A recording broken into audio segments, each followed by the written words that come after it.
Free ஃபயரில் ஸ்பைடரை வச்சு எப்படி அட்டாக் பண்ணுறேங்கிற நவீன ட்ரிக்கை தான் பார்க்க போகிறோம். இப்போ பார்த்தீங்கன்னா ஸ்பைடரை வந்து அனுப்பிட்டேன். இப்போ பார்த்தீங்கன்னா இவனை வந்து நான் வெட்டியே கொண்டுட்டேன். ஓகே, இப்போ மேலே ஒருத்தன் போனால் அவனை மட்டும் நம்ம பிடிச்சி இப்போ ஸ்பைடரை வச்சு அவனை பாருங்கள் எப்படி பிடிக்கிறேன்னு. கரெக்டாக இந்த இடத்துல ஸ்பைடர் போட்டுருணும். ஏன் நான் ஸ்பைடர் போட்டு இவனை வெட்டுறேன்னா, இப்போ ஸ்பைடர் போடாமல் விட்டால் அவன் குதிச்சு நம்மளை சுட்டுருவான். இப்போ நான் எந்த ஒரு கன்னுமே எடுக்கலை, அதனால் இவனை கொண்டு இவனோட கன்னை நான் எடுத்துக்கிறேன். முன்னாடி பாருங்கள் ஒருத்தன் வாரான். ரெட் கலர் காட்டுது, மார்க் காட்டுது. அடிக்க முடியுமான்னு தெரியல, பார்ப்போம். ஏன்னா இந்த ஸ்னைப்பர் கன் தான் இருக்குது. மிஸ் ஆகிட்டான். எக்கு தப்பில் எக்ஸோட் விழுந்துருச்சு. ஸ்பைடரை வச்சு இந்த மாதிரி கூட அட்டாக் பண்ணலாம். ரெண்டாவது ட்ரிக், ஸ்பைடரை முன்னாடி அனுப்பிட்டு கட்டகண்டில் 2 சுடு.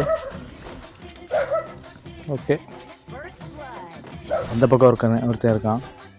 இப்போ ரெண்டாவது மேட்ச்சில் இந்த கன் நீங்கள் எடுத்திங்கன்னா ஈஸியாக வந்து அடிக்கலாம்.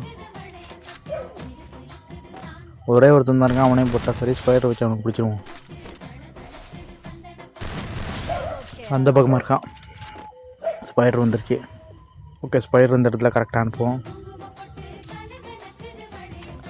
அடைச்சிக்க அந்த பக்கமாக போயிட்டான்.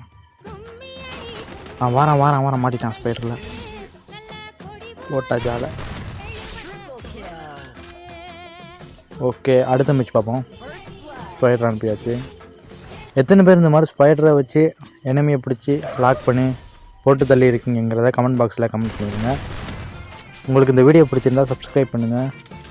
அப்படியே இந்த பெல் ஐக்கானையும் முடிஞ்சால் கிளிக் பண்ணிவிடுங்க. அடுத்த ஒரு வீடியோவில் சந்திக்கலாம். பாய். இருங்க, லாஸ்ட்டாக ஒருத்தன் அவனை போட்டுடுறேன். ஒரே ஒரு ஷாட். அடுத்த வீடியோவில் சந்திக்கலாம். பாய்.